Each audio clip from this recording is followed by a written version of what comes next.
So, hello class 10th students, how are you? I hope you are doing well in your studies. So, today's chapter is life process. Okay और आज हम लोग पूरा अच्छे से revise करेंगे, अच्छे से पढ़ेंगे लाइफ प्रोसेस को। आप लोग क्या करिएगा, एकदम ध्यान से सुनिएगा, ठीक है।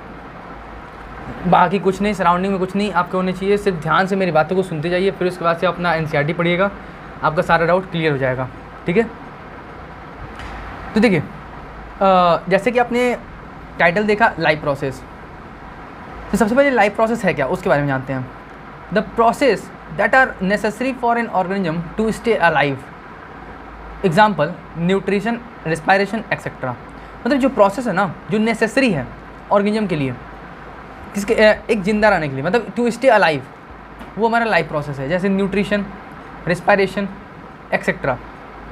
कौन कौन से क्राइटेरिया है लाइफ के लिए? तो लाइफ की दो क्राइटेरिया है। कौन कौन सी? एक ग्रोथ है और एक मूवमेंट, ठीक है। ये दो क्राइटेरिया आपको अच्छे से याद रखना है। कौन कौन सा होता है? ग्रोथ और मूवमेंट, ये दो क्राइटेरिया है लाइफ के। फिर इसके बाद आता है न्यूट्रिशन। तो जो प्रोसेस है जिसमें ऑर्गेनिज्म जो होता है फूड लेता है और उसको यूटिलाइज करता है अपने एनर्जी के लिए, ग्रोथ के लिए, रिपेयर के लिए और मेंटेनेंस के लिए एक्सेट्रा, एंड एक्सक्रीट करते हैं वेस्ट मटेरियल को अपने बॉडी से, ठीक है। टाइप ऑफ न्यूट्रिशन, दो टाइप के न्यूट्रिशन है। ऑटोट्रॉपिक न्यूट्रिशन है, हेटेरोट्रॉपिक न्यूट्रिशन है। ऑटोट्रॉपिक न्यूट्रिशन क्या है? ऑटो मतलब होता क्या है? सेल्फ, और न्यूट्रिशन ट्रोपोस मतलब क्या होता है? नॉरिशमेंट। जैसे एग्जांपल अगर बताऊं तो plants, algae, blue green algae, bacteria, ये सब क्या होते हैं? ये सब एग्जांपल होंगे ऑटोट्रॉपिक के। देखो प्रोसेस क्या है ऑटोट्रॉपिक में? फोटोसिंथेसिस। फोटोसिंथेसिस तो प्रोसेस है ऑटोट्रॉपिक में। फोटो मतलब क्या होता है? और फोटोसिंथेसिस को मैं तोड़ूँ तो फोटो मतलब होता है लाइट, और सिंथेसिस मतलब टू कंबाइन। रॉ मटेरियल क्या होते हैं इसके? जो इसके रॉ मटेरियल होते हैं वो कार्बन डाइऑक्साइड होते हैं, वाटर होते हैं। इक्वेशन आपको याद होगा कि 6CO2 + 6H2O सनलाइट क्लोरोफिल के प्रेजेंस में जब सनलाइट के प्रेजेंस में जब होता है रिएक्शन क्लोरोफिल में, तो क्या होता है? ग्लूकोज बनता है। ग्लूकोज का फॉर्मूला क्या होता है? C6H12O6, और क्या रिलीज़ हो जाता है? 6 मोल का ऑक्सीजन रिलीज हो जाता है, ठीक है। तो आपको ये इक्वेशन अच्छे से याद रखना है। एनर्जी कन्वर्जन, लाइट और सोलर एनर्जी जो होती है वो कन्वर्ट हो जाती है किसमें? केमिकल एनर्जी में, ठीक है। जो रोल क्या है क्लोरोफिल का? To trap the sun's energy, किसके लिए? फोटोसिंथेसिस के लिए। कौन कौन से फैक्टर्स हैं ऑटोट्रॉपिक न्यूट्रिशन के? तो फैक्टर्स जो होते हैं ऑटोट्रॉपिक न्यूट्रिशन में वो होता है carbon dioxide, water, light, temperature. ये 4 फैक्टर हैं फोटोसिंथेसिस के। क्या क्या? कार्बन डाइऑक्साइड, वाटर, लाइट और टेम्परेचर। इवेंट या फिर स्टेप क्या है फोटोसिंथेसिस के? देखो, जो इवेंट या फिर स्टेज है फोटोसिंथेसिस के, उसमें होता है absorption of light energy by chlorophyll. दूसरा होता है कन्वर्जन करना, किसको? लाइट एनर्जी को केमिकल एनर्जी में। और वाटर का स्प्लिटिंग, वाटर मॉलिक्यूल क्या क्या होता है? स्प्लिटिंग हो जाता है किसमें? हाइड्रोजन में और ऑक्सीजन में। कार्बन डाइऑक्साइड का रिडक्शन होता है किसमें? कार्बोहाइड्रेट में। ये सब इवेंट हैं और स्टेप हैं फोटोसिंथेसिस के। फिर से बता रहा हूँ, absorption of light energy by chlorophyll. दूसरा, जो कन्वर्जन करना लाइट एनर्जी का केमिकल एनर्जी में। और वाटर मॉलिक्यूल का स्प्लिटिंग होना हाइड्रोजन में और ऑक्सीजन मॉलिक्यूल में। रिडक्शन करना, कार्बन डाइऑक्साइड का रिडक्शन हो जाता है किसमें? कार्बोहाइड्रेट में। गैसियस एक्सचेंज की अगर बात करें तो जो गैस यूज़ होता है वो कौन सा गैस यूज़ होता है? कार्बन डाइऑक्साइड होता है। और बाई प्रोडक्ट में हमें ऑक्सीजन मिलता है, और वही ऑक्सीजन तो हमें मिलता है सर्वाइवल के लिए, ठीक है।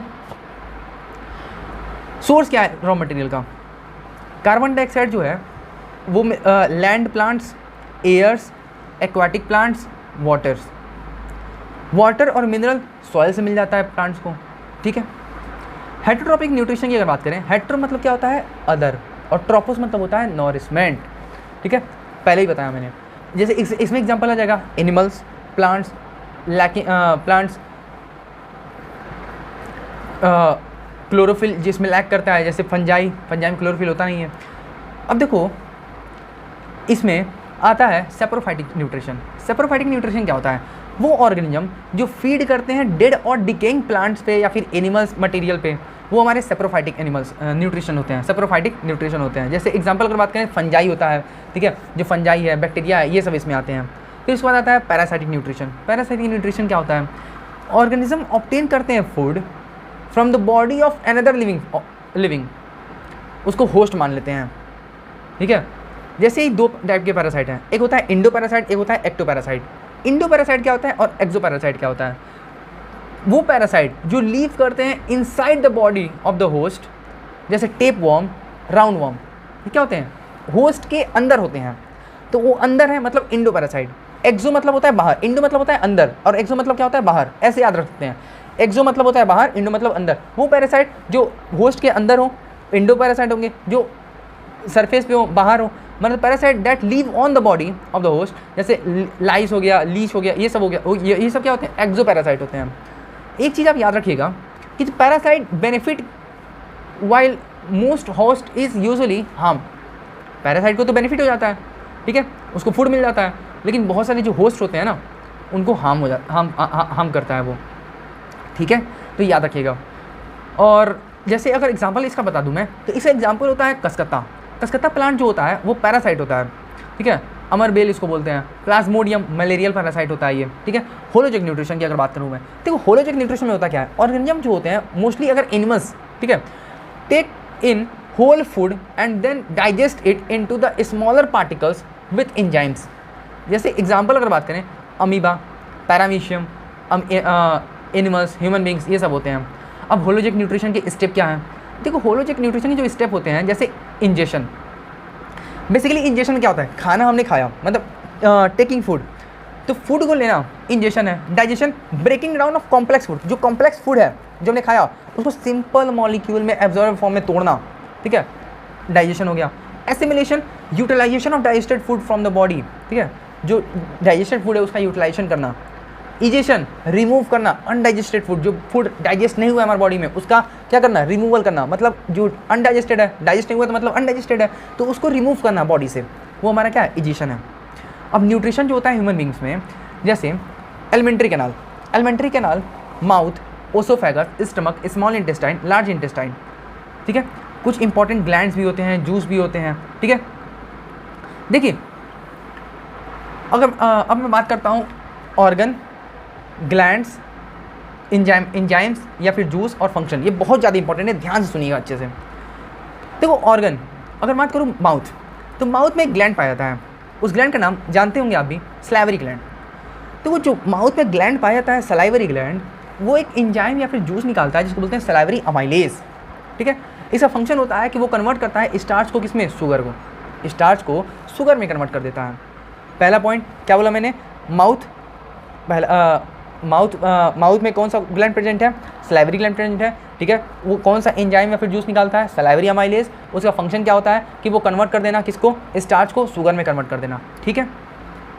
और फिर उसके बाद आता है स्टमक। तो स्टमक में जो ग्लैंड होता है वो गैस्ट्रिक ग्लैंड होता है, उसमें जो एंजाइम और जूस निकलता है उसमें कौन सा होता है, गैस्ट्रिक जूस होता है। गैस्ट्रिक जूस जैसे HCl, ठीक है। उसका काम क्या है, उसका HCl है, पेप्सिन है, ठीक है, म्यूकस भी होता है, HCl भी होता है, पेप्सिन भी होता है और म्यूकस भी होता है। तो आइए बारी बारी समझते हैं इन सब का काम क्या है। HCl का काम ये है, HCl का फंक्शन क्या होता है, ये किल कर देता है हार्मफुल बैक्टीरिया को जो इंटर करते हैं फूड के साथ, और मेक द मीडियम अल्कलाइन, और उस मीडियम को अल्कलाइन बनाता है for the action of pepsin. Pepsin जो होता है वो प्रोटीन्स का डाइजेशन कराता है, प्रोटीन डाइजेस्ट करता है। म्यूकस प्रोटेक्ट करता है इनर लाइनिंग ऑफ स्टमक, जो हमारा स्टमक होता है ना उसके अंदर की लाइनिंग क्या पूरी जो होती है ना वो म्यूकस की होती है, ठीक है, उसी के अंदर HCl होता है, और वही कारण होता है कि HCl हमें हार्म नहीं करता है। तो वो प्रोटेक्ट करता है inner lining of the stomach को from the corrosive action of the HCl, ठीक है। अब बात करते हैं हम लोग स्मॉल इंटेस्टाइन के बारे में। तो स्मॉल इंटेस्टाइन में जो ग्लैंड होता है वो होता है लीवर। अब लीवर जो एंजाइम या फिर जूस निकालता है उसको बोलते हैं बाइल जूस, ठीक है। और लीवर का इसका काम क्या है, इसका फंक्शन ये है ना कि मेक द मीडियम एसिडिक, ये मीडियम को एसिडिक बना कर रखता है for the action of the pancreatic enzyme, ठीक है। और तो और ये ब्रेक डाउन करता है लार्ज फैट मॉलिक्यूल को स्मॉलर ग्लोब्यूल्स में, जिससे कि एंजाइम्स जो है ना उस पर काम कर सकें। अब पेनक्रियाज भी होता है, स्मॉल इंटेस्टाइन में पेनक्रियाज भी होता है। अब स्मॉल इंटेस्टाइन में जो पेनक्रियाज होता है, उसी तरह स्मॉल इंटेस्टाइन में भी लीवर तो देख लिया हमने, अब पेनक्रियाज देख लो। तो पेनक्रियाज जो है ना वो एक हेट्रोक्राइन ग्लैंड होता है जो एक्सोक्राइन के जैसे काम करता है और एंडोक्राइन दोनों के जैसे काम करता है, ठीक है। अब देखो ये कौन कौन से एंजाइम या फिर जूस निकालते हैं, इनसे प्रोड्यूस होता है। तो देखो एक पेनक्रियाटिक जूस निकालते हैं, अमाइलेज, ठीक है, अमाइलेज हो गया, ट्रिप्सिन हो गया, लाइपेज हो गया, ठीक है, इन सब के बारे में देखना है। तो देखो पेनक्रियाटिक जो जूस है अमाइलेज की अगर बात करें, ट्रिप्सिन की बात करें, लाइपेज की बात करें, इन सब का काम क्या है? तो कन्वर्ट करना कार्बोहाइड्रेट को ग्लूकोज में। अमाइलेज का काम कार्बोहाइड्रेट को ग्लूकोज में कन्वर्ट कर देना। ट्रिप्सिन का कन्वर्ट करना प्रोटीन को अमाइनो एसिड में। लाइपेज बेसिकली क्या करता है? फैट को कन्वर्ट करता है फैटी एसिड और ग्लिसरॉल में। याद रखना है इसी तरफ, ठीक है। अब इसमें एक इंपॉर्टेंट पॉइंट्स आता है, डिफरेंस पूछता है बोर्ड में कि what is the difference between aerobic respiration and anaerobic respiration, ठीक है। तो याद रखिएगा, मैं बताने जा रहा हूँ, ध्यान समझिएगा। एरोबिक रिस्पायरेशन क्या होता है, ठीक है, और एनारोबिक। पहले एरोबिक बताऊंगा अच्छे से, फिर उसके बाद एनारोबिक बताऊंगा। तो एरोबिक रिस्पायरेशन क्या होता है? Take place. एरोबिक रिस्पायरेशन जो होता है वो टेक्स प्लेस होता है in presence of oxygen. Aerobic respiration जो होता है वो ऑक्सीजन के प्रेजेंस में होता है, और एनारोबिक जो होता है वो ऑक्सीजन के एब्सेंस में होता है। एरोबिक रिस्पायरेशन में क्या होता है कि इंड प्रोडक्ट जो होता है वो कार्बन डाइऑक्साइड और वाटर होता है, लेकिन एनारोबिक रिस्पायरेशन में जो इंड प्रोडक्ट होता है वो होता है इथेनॉल और कार्बन डाइऑक्साइड, ठीक है। जो एरोबिक रिस्पायरेशन होता है उसमें जो इंड प्रोडक्ट होता है वो कार्बन डाइऑक्साइड और वाटर होता है, लेकिन एनारोबिक में जो इंड प्रोडक्ट होता है वो इथेनॉल और कार्बन डाइऑक्साइड होता है, ठीक है। एरोबिक रिस्पायरेशन में एरोबिक रिस्पायरेशन जो होता है उसमें बहुत ज़्यादा एनर्जी रिलीज होती है, मोर एनर्जी रिलीज होती है, लेकिन एनारोबिक में कम एनर्जी रिलीज होती है, ठीक है। एरोबिक रिस्पायरेशन में क्या होता है? एरोबिक रिस्पायरेशन जो होता है वो साइटोप्लाज्म में होता है और माइटोकॉन्ड्रिया में होता है, लेकिन एनारोबिक रिस्पायरेशन जो होता है वो सिर्फ साइटोप्लाज्म में ही होता है, ठीक है। एरोबिक रिस्पायरेशन जो होता है उसमें कंप्लीट ऑक्सीडेशन होता है ग्लूकोज का।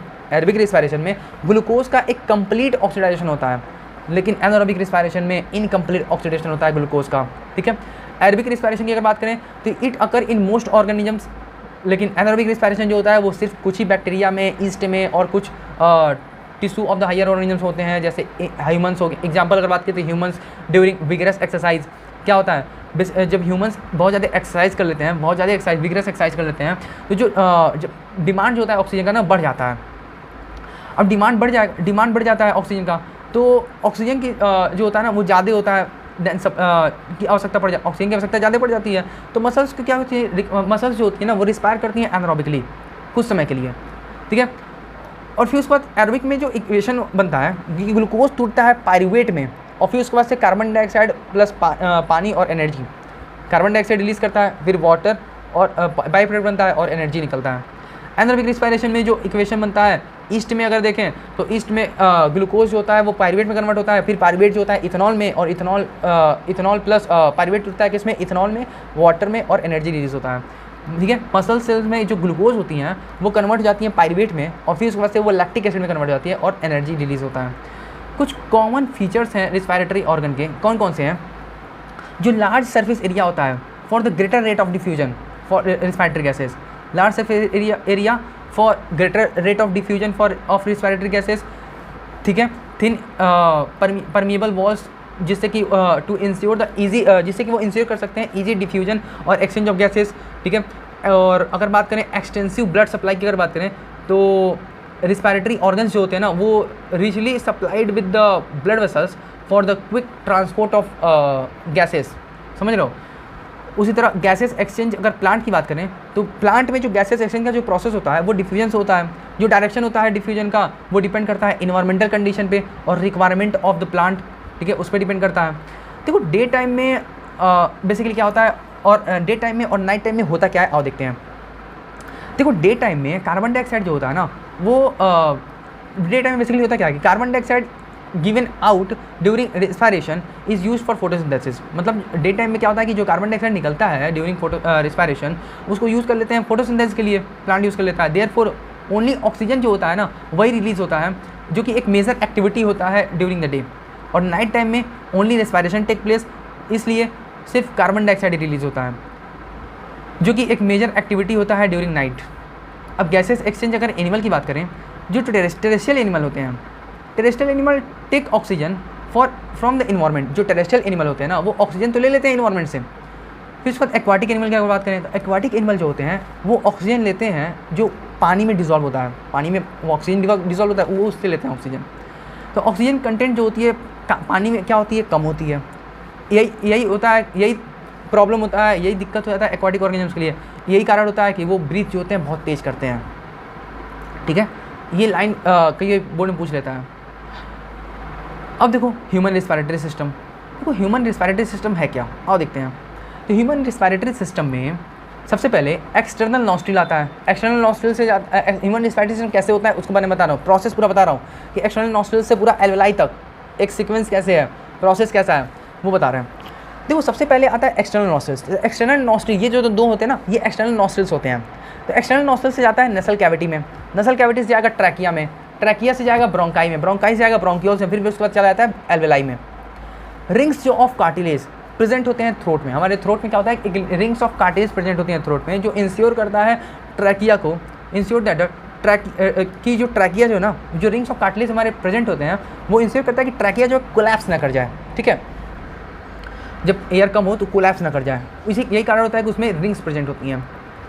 लंग्स की अगर बात करें तो प्रेजेंट होता है लंग्स हमारा, सबसे पहले तो याद रखना कि लंग्स की पोजीशन क्या होती है। तो लंग्स का जो लोकेशन होता है वो कहाँ होता है, वो प्रेजेंट होता है कहाँ पे, थोरैसिक कैविटी में।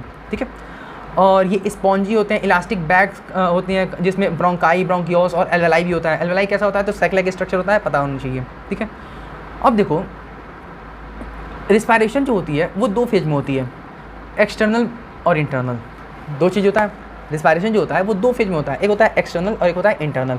एक्सटर्नल में क्या होता है कि breathing, external breathing which is a mechanical process, लेकिन इंटरनल में होता है सेलुलर प्रोसेस, रिस्पायरेशन होता है, इंटरनल सेलुलर होता है। ठीक है, अब मैकेनिज्म जो होता है ब्रीथिंग का, उसमें क्या क्या होता है, इनहेलेशन होता है और एक एक्सेलेशन होता है। बहुत ज़्यादा इंपॉर्टेंट है एग्जाम पॉइंट ऑफ व्यू से अगर देखें तो इनहेलेशन और एक्सेलेशन का डिफरेंस याद होना चाहिए। पहले बताया था एरोबिक और एनारोबिक। ठीक है, फोटोसिंथेसिस का इक्वेशन याद रखना है अच्छे से। तो देखो अब इसको भी याद रखना, इनहेलेशन एक्सेलेशन है। ठीक है, इनहेलेशन में क्या होता है, जब ब्रीथिंग होती है, जब हम सांस अंदर लेते हैं तो उस प्रोसेस क्या होंगे, इनहेलेशन। एक्सेलेशन जब क्या होंगे, जब हम ब्रीथ आउट करेंगे एक्सेलेशन होगा। अब क्या होगा, एक टॉपिक है एक्सचेंज ऑफ गैसेस। देखो एक्सचेंज ऑफ गैसेस में क्या है कि जो यूनिसेलुलर ऑर्गेनिजम्स होते हैं, ठीक है, उसमें गैसेस का एक्सचेंज होता है वो डिफ्यूजन से होता है। अगर एनिमल्स की हम बात करें, as the body size is large, ठीक है, जैसे जैसे बॉडी साइज लार्ज होती है तो जो डिफ्यूजन जो होता है ना वो उतना प्रोसेस अच्छे से कर नहीं पाता है, गैसेस का एक्सचेंज अच्छे से नहीं कर पाता है। रिस्पायरेटरी पिगमेंट जो होती हैं वो भी रिक्वायरमेंट हो जाती है, उसकी रिक्वायरमेंट हो जाती है। और तो और जो रिस्पायरेटरी पिगमेंट होती है ह्यूमन बीइंग में, हीमोग्लोबिन होता है जो प्रेजेंट होता है रेड ब्लड कार्पेसल्स में, आरबीसी में प्रेजेंट होता है। ठीक है, आरबीसी का फुल फॉर्म याद रखिएगा, रेड ब्लड कार्पेसल्स होती हैं। ये इसकी एफिनिटी जो होती है ना ऑक्सीजन की वो बहुत ज़्यादा होती है। कार्बन डाइऑक्साइड जो होता है वो ज़्यादा सॉल्युबल होता है पानी में then oxygen, so it get dissolve in blood and it's thus transported. ठीक है, कार्बन डाइऑक्साइड जो होता है वो ज़्यादा सॉल्युबल होता है पानी में ऑक्सीजन के कंपेरिजन, तो यही कारण होता है कि वो डिजॉल्व हो जाता है ब्लड में और ट्रांसपोर्ट हो जाता है। ठीक है, और लास्ट ट्रांसपोर्टेशन।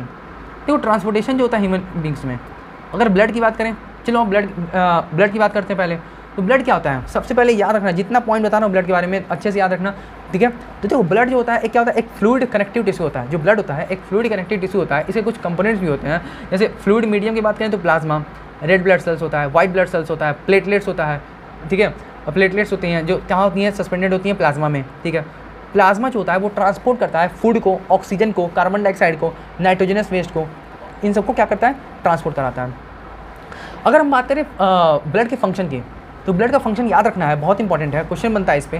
देखो transport of respiratory gases, blood का फंक्शन क्या होता है, रिस्पायरेटरी गैस का ट्रांसपोर्ट कराना, दूसरा न्यूट्रिएंट का ट्रांसपोर्ट कराना, तीसरा वेस्ट प्रोडक्ट को ट्रांसपोर्ट कराना, चौथा defence against injection, defence against infection, इनका डिफेंस में काम करता है।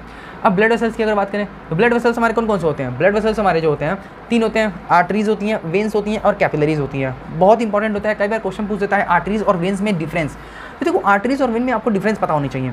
आर्टरीज की वॉल कैसी होती है, वेन्स की वॉल कैसी होती है। आर्टरी का जो वॉल होता है वो थिक होता है और वेन्स की वॉल जो होती है वो थिन होती है।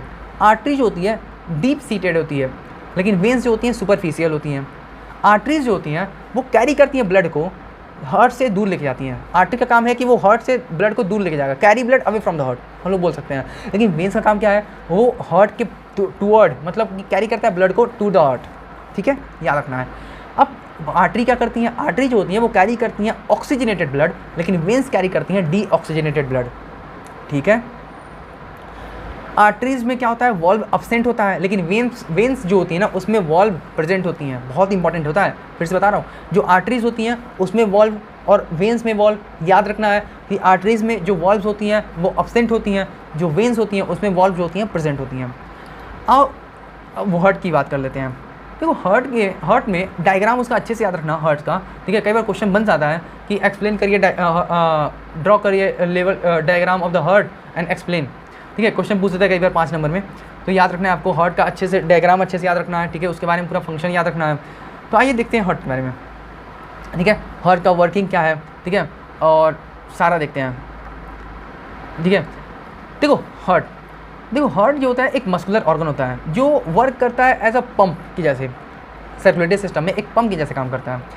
It has size of our clenched fist, मतलब एक मुट्ठी के जैसे होता है, साइज होती है। और इट हैज़ द 2 साइड, इसकी 2 साइड होती है जो कि सेपरेट होती है बाय द पोजीशन, जिससे कि उसको ऑक्सीजनेटेड और डीऑक्सीजनेटेड ब्लड मिक्स ना हो पाए, ठीक है। ये तो जानते हैं हम लोग, ठीक है। और इसकी 4 चैम्बर होती हैं, हम लोग जानते ही हैं। 2 चैम्बर होती हैं आर्टरिया की, 2 चैम्बर होती हैं वेंट्रिकल की। अब 2 चैम्बर आर्टरिया 2 चैम्बर वेंट्रिकल का तो होता ही है, तो सर आपने बता दिया ये 2 चैम्बर आर्टरिया 2 चैम्बर वेंट्रिकल, तो कौन सा चैम्बर ऊपर होता है, कौन सा 2 चैम्बर नीचे होती है। तो 2 स्मॉलर चैम्बर जो होती है ना, अपर चैम्बर वो होता है आर्टरिया, ऊपर होता है, और 2 लार्जर लोअर चैम्बर जो होती हैं वो वेंट्रिकल होती हैं, नीचे होती है। अब वर्किंग क्या है हर्ट का, लेफ्ट साइड पहले बात करते हैं, फिर उसके बाद राइट साइड में बात करेंगे। तो अगर हर्ट की वर्किंग की बात करें तो पहले हम लेफ्ट साइड बात करेंगे। तो लेफ्ट साइड बात करेंगे तो लेफ्ट आर्टरिया जो होता है वो रिलैक्स होता है और ऑक्सीजनेटेड ब्लड इंटर करती है उसमें लंग से, किसके थ्रू, पल्मोनरी वेन्स के थ्रू। फिर उसके बाद से लेफ्ट आर्टरिया कॉन्ट्रैक्ट करता है और ब्लड इंटर करता है लेफ्ट वेंट्रिकल में थ्रू वॉल्व। फिर उसके बाद से लेफ्ट वेंट्रिकल कॉन्ट्रैक्ट करते हैं और ब्लड को पंप कर देते हैं किसमें, लार्ज आर्टरी में, आयोटा में, ठीक है। और फिर उसके बाद से वो पूरे बॉडी में चला जाता है। अब अगर हम राइट साइड बात करते हैं, ठीक है, एक बार अगर आपको एक बार में नहीं समझ आया लेफ्ट साइड की वर्किंग, हर्ट की वर्किंग, तो एक बार फिर से बैक करके फिर से देख लीजिएगा, ठीक है। अब देखिए working of heart right side. तो राइट साइड की अगर बात करें तो राइट आर्टरिया जो होती है जैसे ही रिलैक्स करती है और डीऑक्सीजनेटेड ब्लड जो होती है ना फ्रॉम बॉडी से वो इंटर कर जाती है, ठीक है, थ्रू द सुपीरियर और इन्फीरियर वेना कावा से। फिर उसके बाद से राइट आर्टरिया जो होती है कॉन्ट्रैक्ट करती है और ब्लड इंटर करता है राइट वेंट्रिकल में, राइट आर्टरिया से राइट वेंट्रिकल में आता है, ठीक है। तो राइट आर्टरिया से राइट वेंट्रिकल में आया थ्रू द वॉल्व। अब वॉल्व्स प्रेजेंट होते हैं उसमें, ट्राइकस्पिड वॉल्व, बाइकस्पिड वॉल्व भी प्रेजेंट होते हैं, ठीक है। हमारी जो हार्ट होती है उसमें 2 टाइप की वॉल्व्स प्रेजेंट होती हैं, एक होता है ट्राइकस्पिड वॉल्व, एक होता है बाइकस्पिड वॉल्व, ठीक है। अब देखो, अब यहाँ पे मैंने भी बताया कि राइट आर्टरिया जो होती है वो कॉन्ट्रैक्ट करती है और ब्लड इंटर कर जाता है राइट वेंट्रिकल में थ्रू द वॉल्व्स। तो राइट वेंट्रिकल जो होता है ना वो फिर कॉन्ट्रैक्ट करता है। अब जैसे राइट आर्टरिया से राइट आर्टरी कॉन्ट्रैक्ट किया तो ब्लड आ गया राइट वेंट्रिकल में, फिर राइट वेंट्रिकल कॉन्ट्रैक्ट करेगा। राइट वेंट्रिकल जैसे ही कॉन्ट्रैक्ट करता है तो ब्लड जो होता है पंप हो जाता है पल्मोनरी आर्टरी से और कैरिड हो जाता है लंग्स, फिर उसके बाद वो लंग्स में चला जाता है। अब देखो वॉल्व्स का काम ये होता है कि वो ब्लड को एक डायरेक्शन में लेके जाना, यूनि डायरेक्शन, यूनि मतलब एक सिंगल डायरेक्शन में लेके जाना, ठीक है, to prevent the back flow of blood, ठीक है। कई बार क्वेश्चन बनता है कि what is the function of valve. तो वॉल्व का फंक्शन ये होता है कि वॉल्व जो होता है एक यूनि डायरेक्शन होता है, यूनिडायरेक्शनल होता है, वो प्रिवेंट करता है बैक फ्लो ऑफ ब्लड, ठीक है। फिर उसके बाद आता है पल्मोनरी वेन। पल्मोनरी वेन जो होता है ना वही एक ऐसा वेन है जो कैरी करता है ऑक्सीजनेटेड ब्लड, ठीक है। याद रखिएगा पल्मोनरी वेन जो होता है वो ऑक्सीजनेटेड ब्लड कैरी करता है, जो आयोटा होता है वही एक आर्टरी है जो कैरी करता है डी ऑक्सीजनेटेड ब्लड। ये बहुत इंपॉर्टेंट लाइन है, मैं बता रहा हूँ, फिर से बता रहा हूँ, जो पल्मोनरी वेन होता है वो ऑक्सीजनेटेड ब्लड कैरी करेगा और जो आयोटा होता है वही एक ऐसा आर्टरी है जो डी ऑक्सीजनेटेड ब्लड कैरी करता है। अगर डबल सर्कुलेशन इन मैन की बात करें, डबल सर्कुलेशन इन मैन, तो बिकॉज होता क्या है कि जो ब्लड होता है ना वो पास करता है हार्ट से twice in a one complete cycle of the circulation, ये तो हम लोग जानते ही हैं। अब आते हैं कैपिलरीज के बारे में। कैपिलरीज जो होता है ना वो जितना बताया हूँ उतना अच्छे से सुनते जाना, ठीक है। इसलिए मैंने एक समरी के जैसे जितनी भी जो भी इंपॉर्टेंट है वो सारा बता रहा हूँ मैं, ठीक है। उसको अच्छे से सुनते जाओ, ठीक है। अब तुम लोग अगर एनसीईआरटी का लाइन बाय लाइन भी अच्छे से समझना है तो तुम लोग कमेंट कर देना, मैं उसे भी अच्छे से एक बार लाइन बाय लाइन एकदम अच्छे से समझा दूंगा, पढ़ा दूंगा, ठीक है। देखो कैपिलरीज जो होता है वो फॉर्म करता है एक कनेक्शन बिटवीन आर्टरिया और वेन्स के बीच में, आर्टरीज और वेन्स के बीच का एक कनेक्शन होता है, ठीक है। एक कनेक्शन बनाता है कैपिलरी जो होता है वो एक कनेक्शन बनाता है बिटवीन आर्टरी और वेन्स, ठीक है। और जो वॉल्स होती है ना are 1 cell thick only for the easy exchange of blood. Platelets की अगर बात करें तो प्लेटलेट्स जो होता है ना plug the leak of the artery and veins by clotting the blood. Lymph की अगर बात करें तो एक्स्ट्रा सेलुलर फ्लूइड सिमिलर होता है प्लाज्मा के लेकिन कलरलेस होता है क्योंकि उसमें प्रोटीन कम होती है विथ लेसर प्रोटीन। लिम्फ का फंक्शन बहुत ज़्यादा इंपॉर्टेंट है, याद रखना। पहला फंक्शन ये होता है कि transportation of digested and absorb food from the small intestine, मतलब उसका काम यही है कि वो ट्रांसपोर्ट कराता है डाइजेस्टेड और एब्जॉर्ब फूड फैट का, कहाँ से, स्मॉल इंटेस्टाइन से। फिर से बता रहा हूँ, ट्रांसपोर्टेशन ऑफ डाइजेस्टेड और एब्जॉर्ब फैट कहाँ से, स्मॉल इंटेस्टाइन से, वो उसका काम होता है लिम्फ का। और तो और ड्रेन करता है एक्सेस फ्लूइड को, क्या करता है, ड्रेन करता है कहाँ से, इंट्रासेलुलर स्पेस से, back in the blood. Higher animal में जैसे एग्जांपल अगर देखें तो बर्ड्स हो गया, मैमल्स हो गया, ये सब होता है। अब बात करते हैं हम लोग ऑक्सीजनेटेड ब्लड की। देखो ऑक्सीजनेटेड ब्लड और डीऑक्सीजनेटेड ब्लड जो होता है वो कम्प्लीटली सेपरेट होता है फॉर इफिशिएंट ऑक्सीजन सप्लाई के लिए, और तो और ये फुलफिल करता है हायर एनर्जी नीड्स को भी, और तो और मेंटेन करता है एक बॉडी टेम्परेचर को, मतलब वार्म ब्लडेड एनिमल्स जो होते हैं। एम्फीबिया और रेप्टाइल्स की बात करें तो एम्फीबिया और रेप्टाइल्स में 3 चैम्बर हार्ट होता है, ठीक है, जहाँ पे मिक्सिंग जो होती है ना बहुत ही कम होती है, मतलब little mixing of oxygenated blood and deoxygenated blood takes place. Therefore their body temperature vary करता है with the temperature of the environment, cold blooded animals, ठीक है। ट्रांसपोर्टेशन इन प्लांट्स की अगर बात करें तो प्लांट्स जो होते हैं ना उनको कम एनर्जी की आवश्यकता होती है, plants need less energy, plants जो होते हैं ना उनको लेस एनर्जी की आवश्यकता होती है, क्यों, because they do not move and therefore have a slow transport system, ठीक है। प्लांट्स को कम एनर्जी की आवश्यकता होती है क्योंकि वो मूव करते नहीं हैं, उनको कम एनर्जी की आवश्यकता होती है, ठीक है, वो मूव नहीं करते हैं, और तो और उनकी जो स्लो ट्रांसपोर्ट सिस्टम होती है, ठीक है। अब ट्रांसपोर्ट ऑफ वाटर कैसे होता है, ट्रांसपोर्ट ऑफ फूड, इन सब के बारे में बहुत इंपॉर्टेंट है, देख लेना, मैं बता रहा हूँ। अब देखो ट्रांसपोर्ट ऑफ वाटर, तो transport of water takes place by the xylem tissue present in the root, stem, leaves and therefore interconnected. जो ट्रांसपोर्ट ऑफ वाटर होता है ना वो टेक्स प्लेस होता है जाइलम टिश्यू से, ठीक है, और प्रेजेंट होता है रूट में, स्टेम में, लीव्स में, और देयरफॉर इंटरकनेक्टेड होते हैं, ठीक है, एक दूसरे से जुड़े हुए होते हैं। जो रूट सेल होती है ना वो टेकअप करते हैं आयंस को सॉइल से, मतलब जो रूट की सेल होती हैं वो आयंस को लेते हैं और एक क्रिएट करते हैं concentration difference between the roots, ठीक है, और सॉइल के बीच में। और कॉलम ऑफ वाटर, और वहाँ पे क्या होता है, कॉलम ऑफ वाटर होता है देयरफॉर, जिससे कि पानी जो होती है ना वो ऊपर की तरफ जाती है, अपवर्ड जाती है। अगर हम बात करें बहुत बड़े प्लांट की तो वहाँ पे ट्रांसपोर्टेशन जो होता है ना एक संक्षिप्त प्रेशर बना देता है, क्रिएट करता है, जो पानी को क्या करता है, पुल करता है, ठीक है, अपने ऊपर तरफ खींचता है, पुल करता है वाटर को अपवर्ड, ठीक है। अगर इंपॉर्टेंस का क्वेश्चन बन जाता है कि इंपॉर्टेंस क्या है ट्रांसपायरेशन का, तो ट्रांसपायरेशन का इंपॉर्टेंस क्या होता है, वो हेल्प करता है upward movement of water in plants में। दूसरा, ये रेगुलेट करता है टेम्परेचर, प्लांट के टेम्परेचर को भी मेंटेन करके रखता है, रेगुलेट करके रखता है। फिर से बता रहा हूँ, ट्रांसपायरेशन का काम क्या है, help in the upward movement of water in plants, help करता है upward movement of water in plants. दूसरा, it require the temperature in plants, it regulate the temperature, plant में टेम्परेचर को रेगुलेट करके रखता है। और तो और फूड का ट्रांसपोर्ट कैसे होता है, आओ उसको भी देखते हैं। तो फूड का ट्रांसपोर्ट जो होता है वो टेक प्लेस होता है फ्लोएम टिश्यू से, हम लोग ये भी जानते हैं, ठीक है, और वाटर का जाइलम से होता है, वो भी जानते हैं। देखो ट्रांसपोर्ट ऑफ फूड की अगर बात करें तो अगर फूड की बात करेंगे तो वो किसके थ्रू होता है, हम लोग जानते हैं कि अभी मैंने बताया कि फूड का ट्रांसपोर्टेशन जो होता है वो फ्लोएम से होता है, और वाटर का ट्रांसपोर्टेशन जो होता है वो जाइलम से होता है। तो वो टेक प्लेस होता है फ्लोएम टिश्यू से। मूवमेंट जो होता है, movement of prepared food in plant is called translocation. What is translocation, बहुत इंपॉर्टेंट हो जाता है, एक बार क्वेश्चन पूछा हुआ इसमें, तो याद रखना, मूवमेंट ऑफ जो फूड बना हुआ है ना उसका एक जगह से दूसरी जगह मूवमेंट, मतलब इधर से उधर जाना, वो होता है ट्रांसलोकेशन। एक्सक्रीशन, एक्सक्रीशन क्या होता है, तो जो बायोलॉजिकल प्रोसेस होता है ना हार्मफुल मेटाबॉलिक वेस्ट का रिमूव कराना लिविंग ऑर्गेनिज्म में, वो होता है एक्सक्रीशन। फिर से बता रहा हूँ, सुनो अच्छे से, the biological process of removal of harmful metabolic waste in living organisms, वो होता है एक्सक्रीशन, ठीक है। अब ऑर्गन ऑफ एक्सक्रीटरी ऑर्गन की बात करते हैं। किडनी का जो फिगर दिया हुआ है आपके एनसीईआरटी में, ठीक है, जहाँ तक मैं देख पा रहा हूँ एनसीईआरटी में जो फिगर दिया हुआ है लेफ्ट साइड वाले पेज पे, उसको आप लोग अच्छे से याद रखिएगा, बना के प्रैक्टिस कर लीजिएगा, ठीक है। तो देखो ऑर्गन्स क्या होते हैं एक्सक्रीटरी सिस्टम के, किडनी होता है, यूरेटर होता है, यूरिनरी ब्लैडर होता है, और यूरेथ्रा, ये बहुत इंपॉर्टेंट है, किडनी, यूरेटर, यूरिनरी ब्लैडर और यूरेथ्रा। किडनी जो होता है उसका किडनी के बारे में कुछ जानकारी रख लीजिए, ये भी पूछ देता है कई बार। किडनी कैसे होते हैं, 2 होते हैं नंबर में, बीन शेप के होते हैं, प्रेजेंट होते हैं एब्डोमेन में, दोनों साइड, हमारे बैकबोन होती है ना उसकी दोनों साइड प्रेजेंट होते हैं, आइदर साइड ऑफ बैकबोन, ठीक है। किडनी के बेसिक यूनिट क्या होती है, बहुत इंपॉर्टेंट है, क्वेश्चन पूछता है एमसीक्यू में कि बेसिक यूनिट जो होता है किडनी का क्या होता है, नेफ्रॉन होता है, ठीक है। अब किडनी में ग्लोमेरुलस होता है, बोमेन कैप्सूल होता है, कन्वोल्यूटेड ट्यूब्यूल्स होती हैं, ठीक है। आइए देखते हैं इसके बारे में।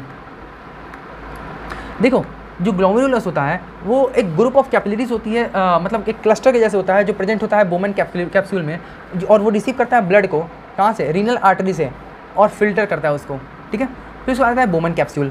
तो बोमन कैप्सूल जो होता है एक कप शेप का स्ट्रक्चर होता है, जो इसमें क्या होता है, ग्लोमेरुलस होती है। बोमन कैप्सूल जो होता है एक कप शेप का स्ट्रक्चर होता है। बोमन कैप्सूल हमारी जो होती है ना, उसमें एक कप शेप की स्ट्रक्चर जैसी होती है। आप लोगों ने किताब में देखिएगा, बोमन कैप्सूल जो होता है एक कप शेप का स्ट्रक्चर होता है, जिसमें क्या होता है, ग्लोमेरुलस होती है, ठीक है। फिर उसमें आता है कॉन्वोलेटेड टिब्यूल्स।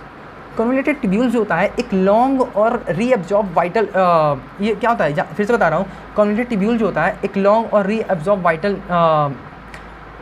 टिब्यूल्स होता है, जो इसमें क्या होता है, बहुत सारे न्यूट्रिएंट होते हैं ना, जैसे कि अगर बात करें हम लोग ग्लूकोज की बात करें, अमाइनो एसिड की बात करें, सॉल्ट, यूरिया, वाटर, ये सब क्या करता है, इसका एब्जॉर्प्शन कराता है, ठीक है। कुछ वाइटल फंक्शन होते हैं किडनी के, बहुत ज़्यादा इंपॉर्टेंट है, याद रखिएगा।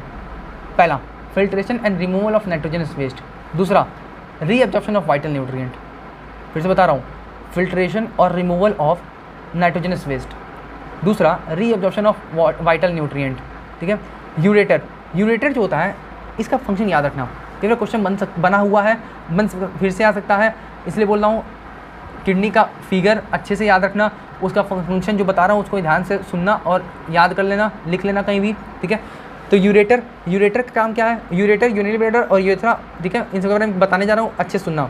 यूरेटर काम क्या है, यूरेटर काम ये है कि वो ट्रांसपोर्ट कराता है यूरिन को, जो बना हुआ है ना किडनी में, उसके थ्रू वो क्या करता है, यूरिन को ट्रांसपोर्ट कराता है, किसमें, यूरिनरी ब्लैडर में। अब यूरिनरी ब्लैडर जो होता है वो एक मस्कुलर बैग लाइक स्ट्रक्चर होता है, जो यूरिन को क्या करता है, स्टोर करके रखता है। फिर उसको आता है यूरेथ्रा। यूरेथ्रा हेल्प करता है रिमूव करने के लिए यूरिन को, ठीक है। जब यूरिनरी ब्लैडर क्या होती है, फुल हो जाती है, भर जाती है, जब यूरिनरी ब्लैडर फुल हो जाती है, भर जाती है, तो यूरेथ्रा क्या करता है, वो हेल्प करता है यूरिन को रिमूव कराने में, ठीक है। आर्टिफिशियल, कई बार किडनी कई लोग का ख़राब हो जाता है, तो उसमें डायलिसिस कराना पड़ जाता है, आर्टिफिशियल किडनी लगाना पड़ता है। उसका प्रिंसिपल यही होता है कि डायलिसिस कराइए, ठीक है।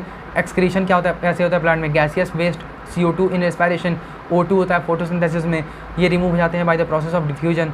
एक्सेस वाटर जो होती है वो रिमूव हो जाती है ट्रांसपायरेशन से, ठीक है। और अदर वेस्ट की अगर बात करूँ तो जो स्टोर होते हैं सेलुलर वैक्यूल्स या फिर लीव्स में होते हैं, जो फॉल ऑफ हो जाते हैं या फिर एज ए गम्स रेजिन्स के फॉर्म में निकलते हैं, ठीक है। अब फिर जितने भी आप लोगों ने पढ़ा होगा एक्टिविटी के बारे में, एक्टिविटी जैसे कि to prove that chlorophyll is necessary. देखो मैं एक्टिविटी कुछ बताने जा रहा हूँ, उसको आप लोग अच्छे से प्रिपेयर कर लीजिएगा, और कुछ डायग्राम के बारे में बताऊँगा, उसको भी आप लोग अच्छे से प्रिपेयर कर लीजिएगा, ठीक है।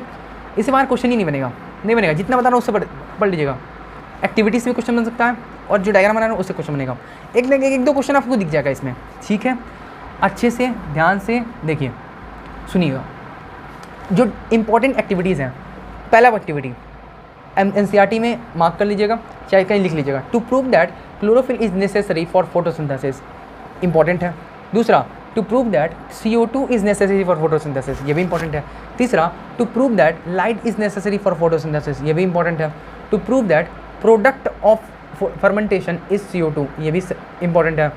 To prove that leaves lose water by transpiration, to study the action of salivary amylase on starch, to demonstrate that CO2 is present in exhaled air, to demonstrate the process of transpiration in plants। अब कुछ diagram के बारे में बताएंगे। Diagram आपको अच्छे से याद रखना है, ओपन और क्लोज स्टोमेटा, ठीक है, 100% क्वेश्चन बना हुआ है और आगे पूछने की संभावना है। दूसरा, step of nutrition in amoeba, amoeba का पूरा जो स्टेप ऑफ न्यूट्रिशन होता है वो पूरा अच्छे से याद रखना है diagram. Alimentary canal of human beings, या फिर डाइजेस्टिव सिस्टम जो होता है ह्यूमन बींग्स में, वो भी याद रखना है। Respiratory system of human beings, source structure जो होता है हार्ट का वो भी याद रखना है। एक्सक्रीटरी सिस्टम जो होता है ह्यूमन बींग का वो भी याद रखना है। स्ट्रक्चर ऑफ नेफ्रॉन वो भी याद रखना है, ठीक है। तो ये पूरा मैंने समराइज़ कर दिया एक छोटे से वीडियो में, ठीक है। तो अच्छे से देख लीजिएगा और अपने दोस्तों को भी शेयर कर कीजिएगा, ठीक है। वीडियो कैसा लगा लाइक कीजिएगा और कमेंट सेक्शन में बताइएगा, और भी किस चीज़ के वीडियो चाहिए, किस चैप्टर में आपको प्रॉब्लम है, मैं उस पर अच्छे से एक्सप्लेन कर दूंगा, ठीक है। अगर इस पर क्वेश्चन प्रैक्टिस करना है आपको तो कमेंट सेक्शन में बताइएगा, मैं इस पर क्वेश्चन प्रैक्टिस का सीरीज़ भी करा दूंगा। पूरा जितना भी बोर्ड का क्वेश्चन आया हुआ है मैं वो सारा इस पर डिस्कस कर दूंगा, ठीक है। तो कमेंट सेक्शन में बताइएगा कैसा लगा, और भी नेक्स्ट चैप्टर क्या चाहिए तो उस चैप्टर का नाम मेंशन कर दीजिएगा, जिस पे ज़्यादा लाइक्स होंगे मैं उस पर वीडियो बना दूंगा। और मैं फिर से बता रहा हूँ, अगर इस पर क्वेश्चन चाहिए आपको, बोर्ड लेवल क्वेश्चन, कैसे क्वेश्चन बन सकते हैं, कौन कौन से क्वेश्चन आए हुए हैं, अगर उसके बाद चाहिए सॉल्यूशन, कैसे क्वेश्चन सॉल्व करना है, वो सारा मैं अगर चाहिए तो मैं बना दूंगा, कमेंट सेक्शन में बता दीजिएगा, ठीक है। और वीडियो अच्छा लगा तो लाइक कर देना, चैनल पर नए हो तो चैनल को सब्सक्राइब कर देना, ठीक है। तब तक के लिए बाय बाय। अच्छे से पढ़ाई करते रहो और टारगेट एक ही रखो कि पूरा अच्छे से मजा देना है, एकदम बोर्ड में बढ़िया नंबर लेके आना है। टारगेट हमेशा 490 से ऊपर रखो। 500 का पेपर है, 490 से ऊपर का रखो और आएगा भी। बहुत आसान होता है, मैं बोल रहा हूँ बहुत आसान होता है। बस टारगेट रखो और मेहनत करो उसके लिए। टारगेट रखना इसका मतलब नहीं है कि टारगेट रख दिया और मेहनत ही नहीं करेंगे, छोड़ देंगे, नहीं। उसके लिए जितना बड़ा मेहनत, जितना बड़ा और सोचोगे, क्योंकि एक लाइन याद रखना, जितना बड़ा लक्ष्य होगा उतनी बड़ी मेहनत भी करनी पड़ेगी, ठीक है। उसी तरह नहीं कोई भी उठा के लाके दे देगा, नहीं, मेहनत करना पड़ता है। तो मेहनत करेंगे तो आगे बढ़ेंगे, ठीक है। तब तक के लिए बाय बाय और आगे बढ़िए लाइफ में, बाय। और अपने दोस्तों को शेयर कर देना, ठीक है।